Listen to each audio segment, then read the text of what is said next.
speech at Indo-Pacific Command, Change of Command, a month or so ago, a speech he gave on integrated deterrence.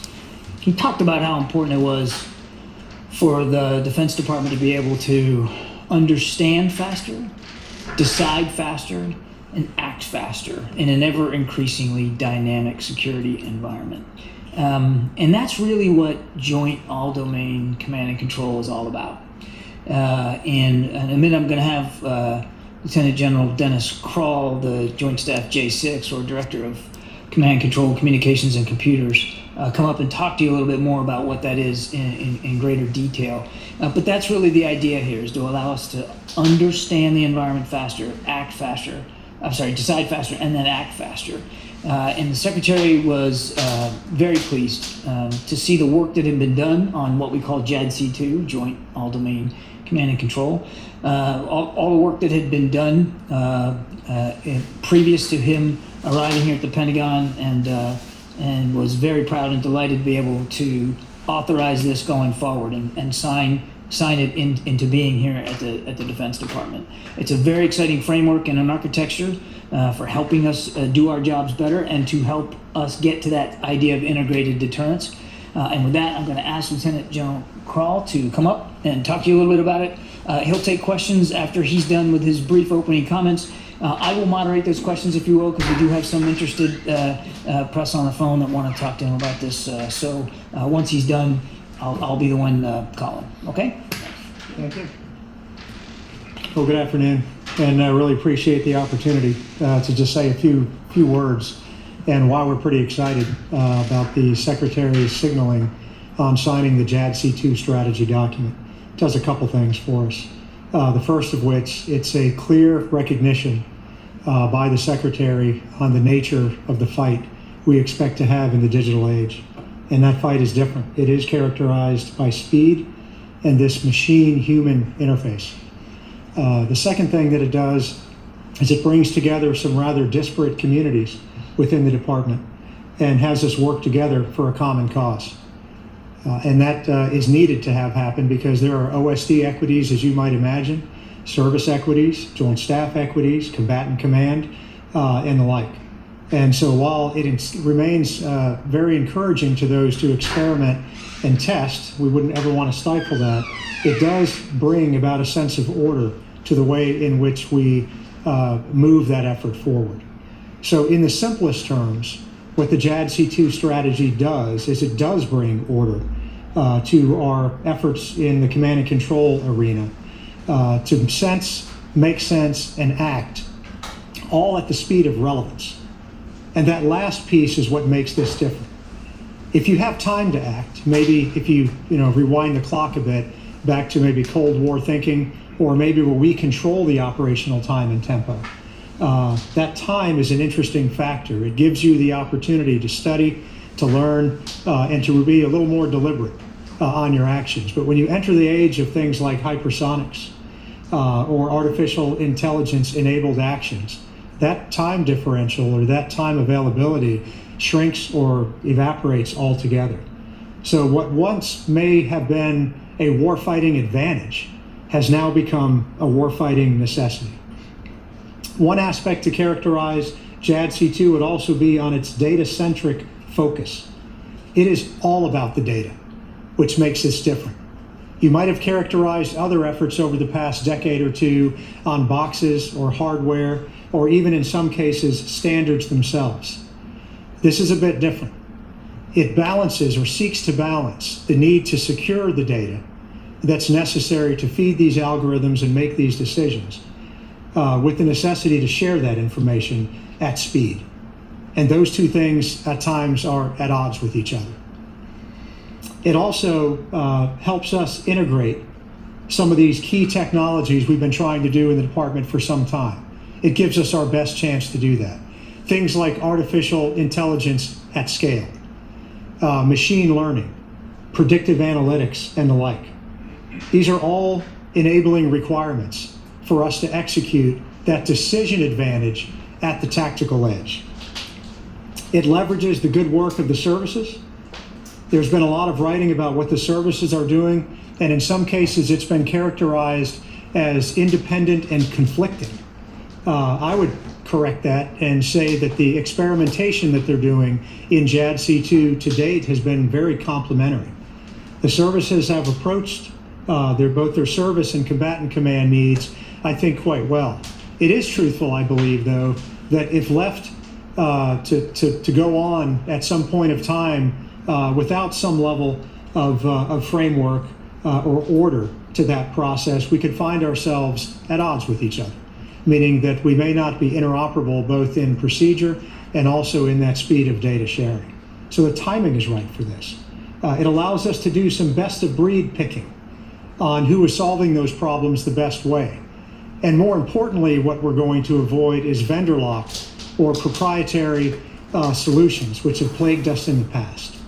We want this to be open source. We want to use the same technology and mindset our industry partners use today. From a partner perspective, this has our mission partners and allies as a forethought, not as an afterthought. Probably fair criticism in the past of the U.S. going forward, building this capability. Again, whether it be procedures, hardware, exchanges, etc., and then trying to bring partners on later on and finding that it's very difficult to do and late to need. So we brought them in early. There are challenges when it comes to budget and what information can be shared. And I won't try and state that this is an equal advance, but we're sharing as much as we can possibly share. And we've made great strides in working together. But that's the goal. We are not going to operate or fight alone. And we've got to make sure we have partners in mind. And that joint strategy has a significant portion of it dedicated specifically to that objective.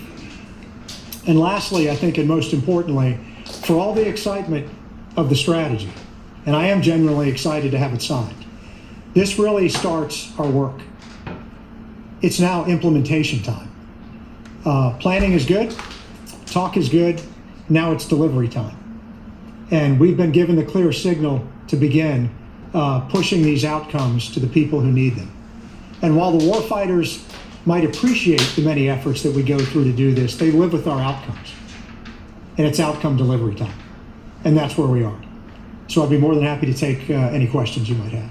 Bob, go ahead. General, I'm wondering, you mentioned implementing this now. Is implementing it dependent upon getting the JEDI cloud computing project done, or at least started? Or is that just a different thing? It's not a different thing. So we have some key dependencies to make these things happen. Cloud, network improvements, identity management would be another one. There's many areas that the Chief Information Officer, the Chief Data Officer, the Joint Artificial Intelligence Center pieces have to come together. So I would answer the question, we are clearly in need of cloud to include a deployable tactical cloud to do this type of processing and data storage on the edge. So does the legal problem there with the JEDI contract mean it's going to slow this down or prevent it from proceeding? Where we are right now in the experimentation phase, I think that we have adequate resources to get after, picking and choosing what works. But without an enterprise cloud solution,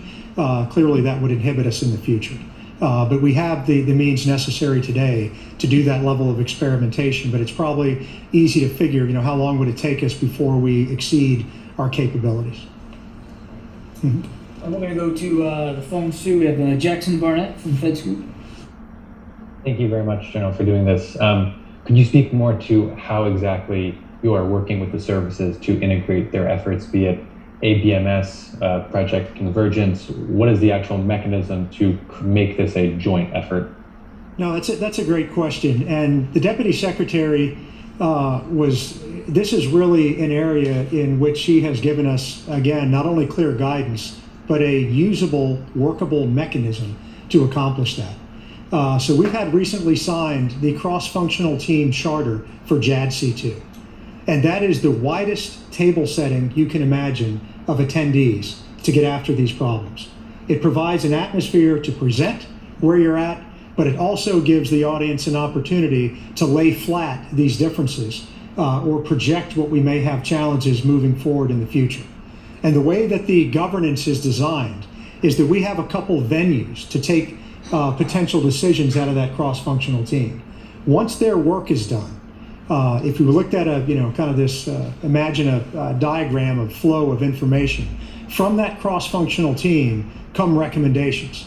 Those recommendations have the ability eventually to flow through our Joint Requirements Oversight Council to codify those ideas as requirements. That has been a weakness in the past, is we haven't really set real requirements. And without requirements, people do what's right in their own eyes. And that leads to an area where you may find conflict. So the Joint Requirements Oversight Council codifies those, and then we move them potentially through an op steps or an area of risk assessment to prioritize what those investment strategies should be. And then we have the ability to take them to a DMAG where the Deputy Secretary can balance those requirements across the department and make those decisions both in time and space for us to implement. So we've had pieces of this in the past. We've never had these comprehensively put together in one package. And that's set and codified both within the strategy and within that cross-functional team charter. Go ahead, Jane. Yeah, thank you. Thank you, General. I know your missions will share with our alliance. And how will this JADC2 affect the South Korea's operational doctrine? Sure. So when you look at partners writ large, to include South Korea, we have a head start in this area. We're very careful when we use the word standards. Standards in some circles, with I think we say with the big S, has been kind of a recipe for past failure. Very prescriptive. You must conform to some rigid, adherent protocol or schema, and those things tend to not last very long. Standards from a sense of commonality, where there's a little bit of flexibility, tolerances are opened a bit. I would use in the terms of federated, mission network, this idea of us taking protocols that are already available to about 35 countries that we deal with now, that recognize what information looks like, that we can import into our weapon systems, or again for our normal exchanges. So with our allies and partners, we have already a fairly defined protocol that we can use. And we're working that as the lead for our mission partner environment. So it's a different approach. It's not enough to get us fully to integration, but we're told it's a pretty good start. Will this also include South Korea's wartime of operational command and control, or a little different? It should only affect, in fact, I start a little bit differently. For all the solutions that we talk about, and they tend to be technical IT or CIO type thinking, where we start with garrison solutions and then eventually work our way to the tactical edge and what it would look like in an austere warfight, where maybe the bandwidth would be restricted or our environment would be challenged. We're taking a different look at JADC2. We're starting on the tactical edge and working backwards. So to answer your question directly, it is the warfighting environment for which we are building the JADC2 outcome. Yes, ma'am. Back to the phones. Andrew Everson. General Crall, thanks so much for doing this. What are some of now that the strategy is signed, what are some of the key milestones you're looking to hit maybe in the next year? And is this a document that will be released to the public? So we have an unclassed document that we're nearly finished on, and I think it is substantive.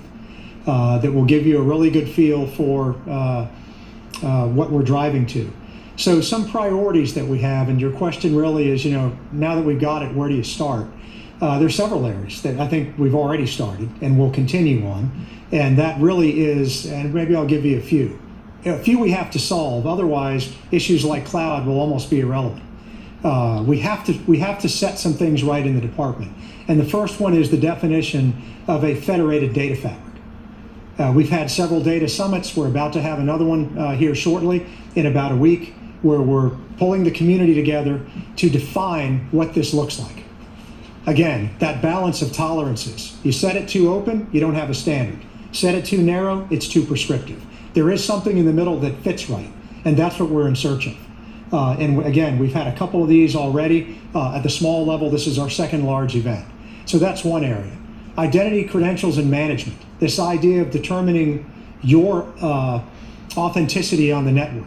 If we don't have real ICAM solutions, it will be impossible to have a cloud-based environment that brings you data, the right data, to an authenticated person at the right time and place.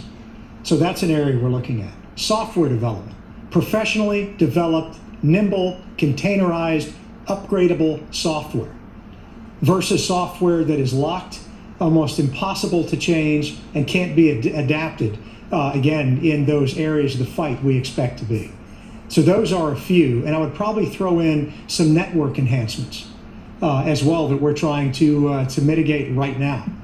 If you think about the speed, the resilience that our networks are going to need to operate in this fight, we've got work to do in that area.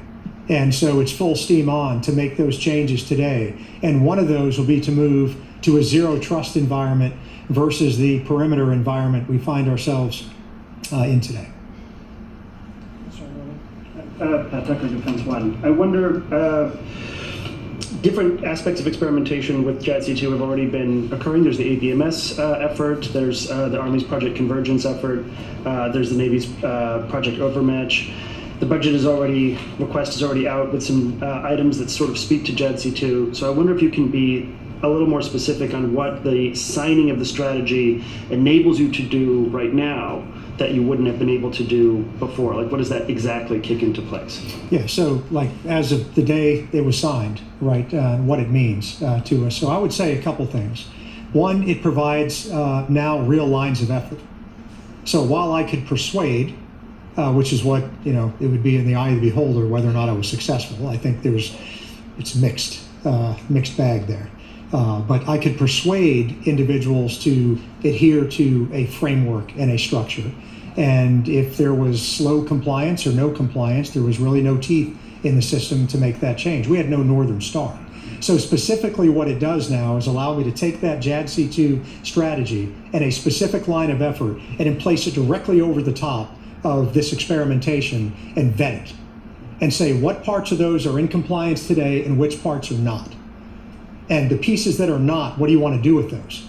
Do we break them off into smaller experimentations because they still may be pointing to something? Or do I recapitalize that money and put it somewhere else? The good news for the three that you mentioned, and there's more than three, the good news for those three are they are each testing something discretely different. And they're each testing something valuable to the JADC2 solution.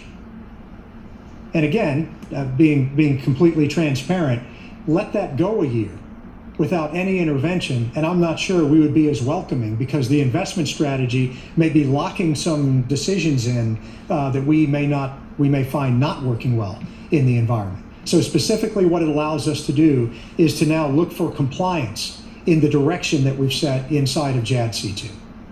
Is today the actual date of the Secretary's signing, or what is the actual date of the signing of the strategy by the Secretary? Yeah, the strategy was signed on the 13th of last month.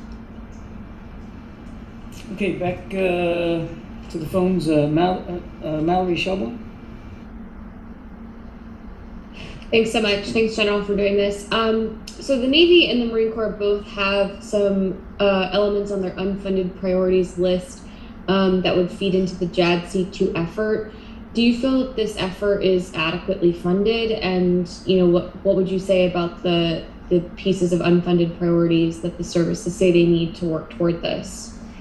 So, I think what we have to do is take a look at a couple things. One, we're probably never going to be able to reconcile, all the desires that folks want to do with, what the available resources are. I firmly believe we are adequately resourced to get done with the experimentation phase we're talking about and continuing the good work in the three areas that we described and a few other lines of effort that we didn't discuss. I'll say we're at a good starting point for today. What I also think, though, that we have to be clear about recapitalizing some of the investments we have that may not be very productive. It's fair to say that some of these things that we do, maybe under the old way of thinking, fits that quadrant we want to avoid, and that is, it doesn't work, but at least it's expensive.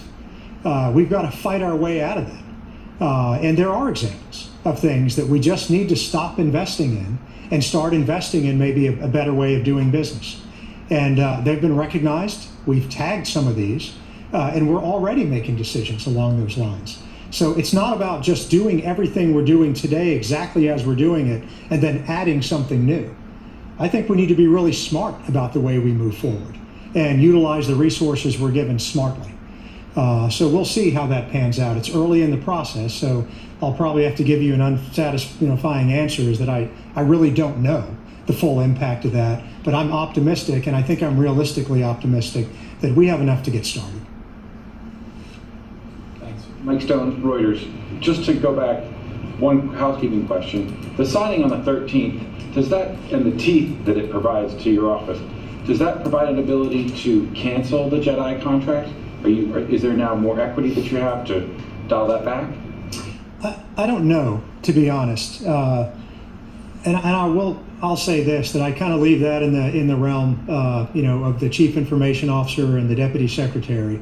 I don't have an answer to whether that provides teeth. I think the decision-making ability in the department, has been there long before the JADC2 document was signed. So if cloud is pivotal to JADC2, Yes. then if JEDI is tortured or canceled, are you contemplating a multi-cloud platform for JADC2? Well, there already is a multi-cloud environment, right? That already exists. And again, if I look at my use case and demand where I'm at today, because I'm at the, really the starting line for this, I'm able to take advantage of that multi-cloud provisioning. I think the real question would be how long can you do that? When do you run out of resources?